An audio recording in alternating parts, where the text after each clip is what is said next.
Let me give you some context before I tell this personal story. I live in a rural part of my state and go to university in a city outside of my rural community. I'm an 18-year-old female. This particular night, I was driving back from a night class on a road with pine woods to the right and a cornfield that runs along the road for miles. Struggling to stay alert at the late hour, I decided to turn up the radio and listen to some music to keep myself awake. After turning up the radio, I also looked down to adjust the heat as it was getting chillier outside in the autumn night.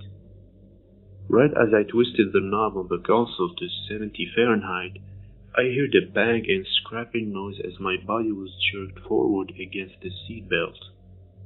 I quickly looked up to see what had happened and saw that my hood had been dented and my windshield cracked. I pulled off to the side of the road and parked. I threw my door open, horrified at the fact that I had probably just killed a deer, and stepped out of my car. The cold air bit at my face as I grabbed the small lit flashlight I keep in my coat pocket. I hesitantly made my way to the heap that was crumbled in the middle of the road and shined my light on the figure. My heart leaped out of my chest when I saw what looked like a man lying face down on the road, with jeans and a heavy coat on. "Hey, can you hear me?" I yelled as I ran up to the man. I looked down at him, confused at the lack of blood on the ground and on his body due to the damage that he did to my car. I tapped his shoulder and asked if he could hear me again. He did not respond. I rolled him over on his side and nearly tripped over my own feet. What I saw in front of me was a mannequin dressed up in winter clothes. I shined my light on it again and then swung the beam of light down the road to my left and my right. It's hard to explain what happened next, but I heard a man's voice whisper from the cornfield in front of where I was standing. When he spoke, it sounded like he was whispering in my ear. "See me?" I made a bolt to my right toward my car, which was down the road a ways. I kept my flashlight on and the whole scene in front of me looked like a shaky video with my flashlight waving wildly. I ran on the right side of the road as far away from the cornfield as possible.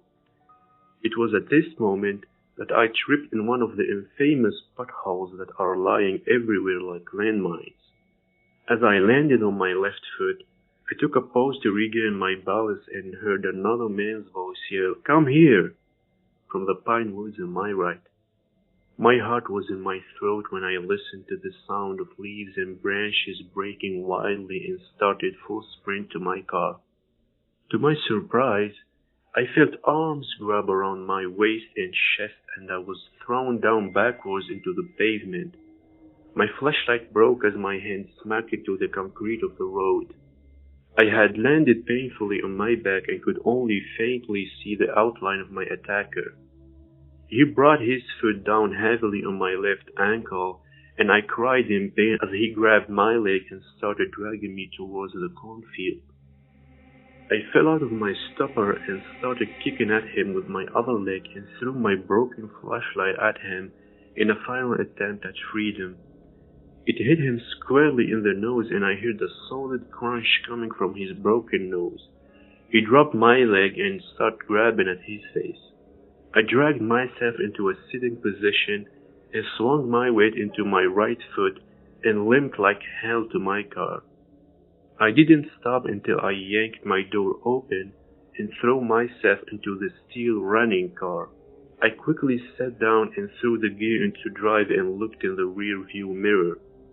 My tail lights lit the scene with a blood-red glow and I saw two men behind me.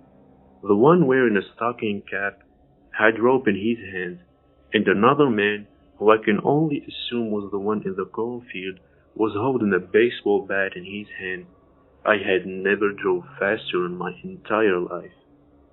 When I had finally reached down my hometown, I contacted the police to investigate the area, but they have not found any evidence of people being there except for my broken flashlight on the side of the road. Let's just say I'm never taking night classes again. I can only imagine what those guys were planning to do by luring people off the road by throwing a mannequin into the street.